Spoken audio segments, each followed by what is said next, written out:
Did you know that if life was easy, it would not be worth living?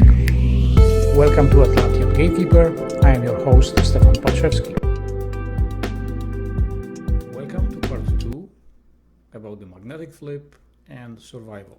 I understand that some of you are anxious and are waiting for some serious instructions about what are the best places on this planet to go into hiding or how to prepare yourself for such event. And I already mentioned that a few times. First, each one of us need to understand the reason for why this is all happening, who we are, what is our purpose, and then we can establish if there is a way that we can go to the next stage. For example, for me, it doesn't matter. This does not mean that I am not going to be contributing. I will be contributing actively to those that want to stay behind and face the harsh, different conditions. After all, we have on this planet people like Eskimos, people in really, really harsh conditions like Siberia, places like Alaska, Northwest Territory, Northeast Territories, parts of Newfoundland. These people are living in really harsh conditions. Scandinavian, Iceland, all these folks are much better equipped to deal with the situation than we are, because we are city folks and not much connection with the nature is here. Only folks that are part of the nature, they understand the rhythm of the nature. They know how to fit into that. Those are conditions that none of us is prepared for that. However, we need to establish first what is the reason that we are going through this whole thing. I am also going to play you a small clip from the Electric Universe, from the Thunderbolts project. People did research into this subject through stories from parents, grandparents, that we had mini ice age, that we had problems in the past, cosmic influence was major. People were always fearing the comets flying near Earth because they usually were indicating some kind of cataclysmic event. This information is all up there. Right now, thanks to Google, thanks to YouTube, thanks to other platforms, people do research, they record stuff, they report stuff, and we can see it for ourselves, how it was, let's say, 200 years ago, or even 500 years ago, or 1500 years ago. What was the survival rate, how they managed to survive. For example, Vikings, what did they do? Is there any evidence how they prepare themselves for that? And then we can pick up from there. During the medieval warm period, crops flourished and the human race multiplied. Germany, for instance, recorded vineyard growth at 700 feet higher elevation than at present.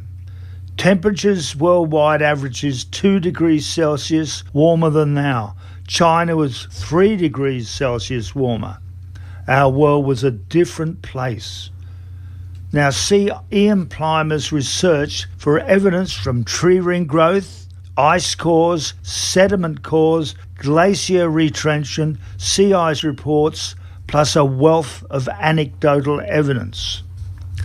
The Little Ice Age dramatically changed this picture, with the growth of glaciers down mountains in both Europe and China. Increased sea ice, severe and prolific storms, high rainfall and colder, erratic climates became relentless. Thick sea ice 3 miles wide sometimes bordered the English Channel. It was a period when major plagues and famines ravaged the world. The graves and ruins show that the cold and lack of nourishment turned the average Greenlander from their 5'7" to a severely crippled, twisted and diseased 5 foot by 1400 AD. Our own sun is a major determining factor when it comes to weather. Henrik Svensmark, a physicist and researcher at DTU Space, believes in fact that cosmic rays, which are positive ions, are the major driver of weather. A cosmic cause. Historian Jean de Venette wrote a curious piece that may provide a clue to this unsolved climate mystery.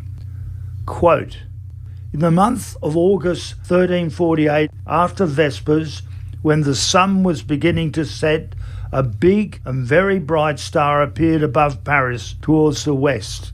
It did not seem, as stars usually do, to be very high above our hemisphere, but rather very near. As the sun set and night came on, this star did not seem to me or to many other friars who were watching it to move from the one place. At length, when night had come, this big star, to the amazement of all of us who were watching, broke into many different rays. And as it shed these rays over Paris towards the east, totally disappeared and was completely annihilated. Whether it was a comet or not, whether it was composed of airy exaltations and was finally resolved into vapour, I leave it to the decision of astronomers. It is, however, possible that it was a presage of the amazing pestilence to come, which in fact followed very shortly in Paris and throughout France and elsewhere. The impact of some comets into the sun causing incredibly large coronal mass ejections, CMEs, is equally hard to explain. Could comets have electromagnetic effects on weather, life, and the geology of the Earth? It is still a mystery, but one we are perhaps getting closer to understanding our electric universe. As you can see from this short clip that I show you here, link of course is in the description box, the survival rate usually is very low. We are not prepared for calamities. The reason for that is a lack of unity with the nature, being part of the nature. In the Bible you have a statement where it says that the kingdom of my Father belongs to the children of the earth, which people think that this is a religious statement, but it's not. This clearly says that only the children of the earth, which mistranslated because in the original writing says the children of the nature. Someone who understands the rhythm of the nature, understands all the forces, the changes, the cycle, the cosmic influence. I did see many channels, many channels, preppers, all those guys like Vod Douglas, like Ben Davidson. Most of what they are saying is incorrect, and we know that already. We know from research, from uncovered artifacts, that some polar flips were sudden. They happened over one day, and they were sometimes very devastating. However, in this case, this is a slow process, because this part is not about the flip, it's about the human factor. And I already mentioned that in my article on my website. I mentioned that almost on every of my videos. This is not about the sun. This is not about the galaxy. This is not about the space. This is about the human factor. This is about you and me and the way we interact with each other. That's the deal here. Nothing else. I already mentioned, pay attention when the major changes happen, something geopolitical turbulence, what the sun is doing. It's always delivering the energy, make that possible to happen. Right now we have another mass hysteria going on, mass psychosis, I would say. The drones in New Jersey and New York, this is deliberate. This is act of desperation. Many famous people are involved in this. They are translating this in the way they want it. Everyone too wants to monetize that. It's simply to play on your psyche because the situation is really bad. That's why this is act of desperation, and you can see by the people which are involved can already deduct from that this is something that is deliberate, that is planned. So leave the Pleiadians and all the other aliens out of that because they have nothing to do with that. In fact, there are no Pleiadians, and I know that for a fact. There are no Arcturians. This is all nonsense. The survival subject will be one of my projects once there are more than 1,000 subs. Then I'm going to ask the members to be involved in this whole thing. So now let's put this whole thing together. Why we have the conflict in Ukraine, when we have the Israeli conflict, Palestine, why we are heading for the World War III, why we are at the same time having the weather changes, why we are talking about food shortage, even though that's not correct. We can grow foods at any given time, anytime. This is just mass psychosis, mass hysteria. Yes, the farmers won't be able to deliver that much food as you wanted. You need to be more independent, not dependent on farmers, but you need to be independent. You need to rely on yourself. As you already know, this whole thing is synchronized. All the moving parts depend on each other. The reason is we have too much attachment to this physical reality, to the physical form. We lost the sight who we really are. We are here to experience life with all there is. But in the process, we have unhealthy attachment to the physical form and the physical reality, to the money, to the institutions, to lifestyle and everything else. And there is a need to do something drastic to break those attachments. Therefore, first there is a war. You have no choice. You are going to die unexpectedly. No harm. You are just free. You will free yourself from those attachments unless you deliberately want to get stuck. I know many of those guys. I met one of them, is about 1500 years already stuck in between the worlds. He cannot even communicate. I don't even know what language he's speaking. These folks, those few stuck beings or souls, they have no clue. They lost concept completely of who they are. The awareness is attached to specific event, and that event is playing in a loop all over and over and over and over, and they have a very tough time to just let go. Many times someone will show up and shift them into the so-called liminal places. You understand those things. You can Google that and understand what that is. We have liminal places ready to receive many of those which are confused after that, especially those from mass cataclysmic events like earthquakes, volcanoes, or massive heart attacks, where don't be surprised if you see people dropping on the street like for no reason. When there is a magnetic microburst, you may see 50, 60 people just collapsing, and that's it, all dead. And this is going to be something normal. This is going to be part of your life. That's why the mental state is really important. 3,000, 2,000 years ago, even 1,000 years ago, some of us were aware that you don't need to hang on to the end to go through the whole process of the painful dying. You can just leave your body at will anytime you want. It's up to you. But people, since they are so unhealthy attached to this physical form, they are having tough time to do that. You see, before the religion was born, people did meditate. Meditation is one of the tools that you can expand your awareness and see that you, at your disposal, you have other tools, and you can always ask for assistance. Every time when you do that, the response is that you will receive that within reasons, because no one is going to do stuff for you. We can only assist, show you what you can do for yourself, but the main job, it's up to you. You need to do that. There was a time that church wasn't happy with people that were teaching this stuff, where you could go into deep theta state and simply leave your body. Or there were people that we call them today death doulas, where they assist people in dying. No, not assisting in the giving them lethal injection, but assisting them in the final moments with breathing, meditation techniques, sound, because everyone wants to be aware, want to be conscious of this whole process and live safely and be happy, detached from this reality and move on. Therefore, church at first, they were criticizing that, but then finally they start banning completely any services as such.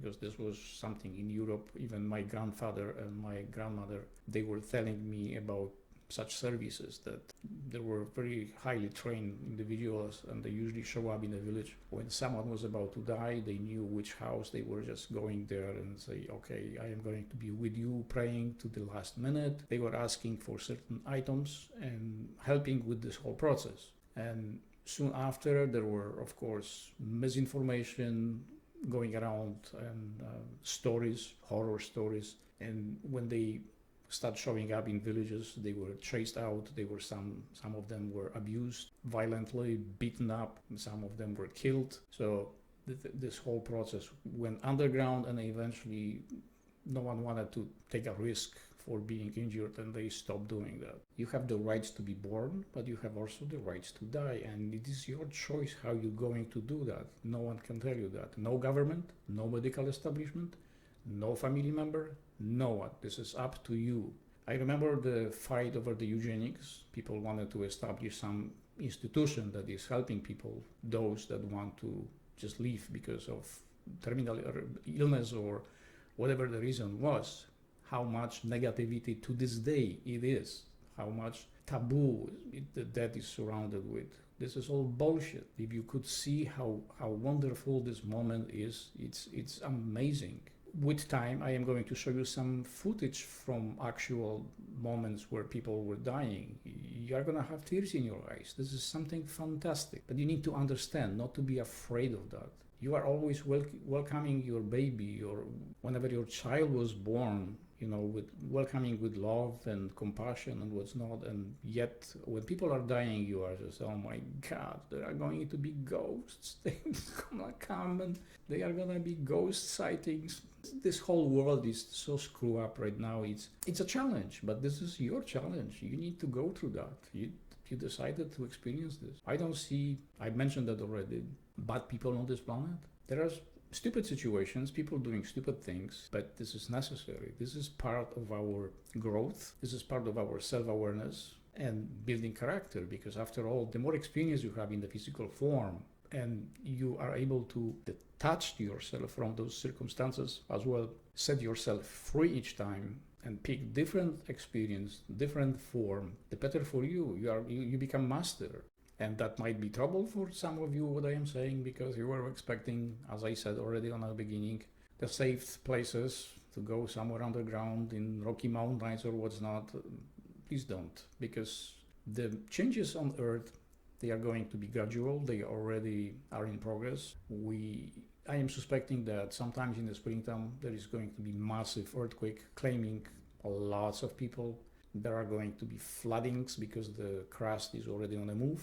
In some places it's going to rise up, some places it's going to cave in. This is due to the magnetic forces, to magnetism of the Earth. When the connection between Earth and Sun is changing, so are the forces that controlling the position of the plates also are, influencing the changes. All I know that US and Canada is going to be split right in the middle. That already mentioned that between the Hudson's Bay all the way to the Gulf of Texas. This is given. Most of the Rocky Mountains are going to collapse. When you will see, or people will report, that flamingos are flying to Iceland and Greenland, it's time to pack your bags and go into hiding. This is the time where the birds are going to let you know that we are months, or probably, I'm guessing is about to happen 3 years prior to the flip. And flip is not going to be that devastating. However, the devastating thing is the human factor, the people, the inability to cooperate, the inability to respect each other, to accept each other. This is going to be the highest, the most important factor contributing to complete annihilation. And I already said that this is necessary because we do not understand that we need to free ourselves from the attachment. And those who do that, they are going to have a very easy way of transition. They will transform into the other reality easier and faster without any baggage with them. But those who do, well, the good thing is that when the moment happened, you are not going to be afraid, none whatsoever. The people that are observing the first deaths, where people start collapsing on the streets, the people that are going to be casualties in the earthquakes, that's going to be terrifying. Oh my God, they suffer and what's not. No, they don't. They have no chance to be afraid. There is no chance. And trust me, I am telling from my own experience. I was in cardiac accident twice. There is no pain. Pain comes later, many hours afterwards, not during that experience. You don't have time to be afraid. You don't even know what the heck happened. Confusion, time stops, everything, it's frozen.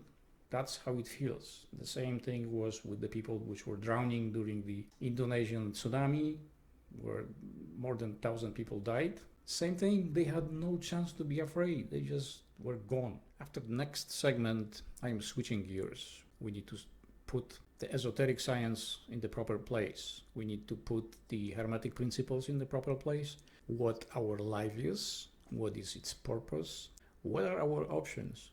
To my surprise, the physical experience through the physical senses are really important. Our experience in the human form with the intense human sensors, all the emotions, all the pain and suffering, it's really important. It's much more valued than being master on some levels up there somewhere that you are, basically not connected to this world whatsoever. The essence of every human is not human, it's just simply a single self of a much bigger organism that decided to experience this life in a human form. But outside of that, we are not humans at all.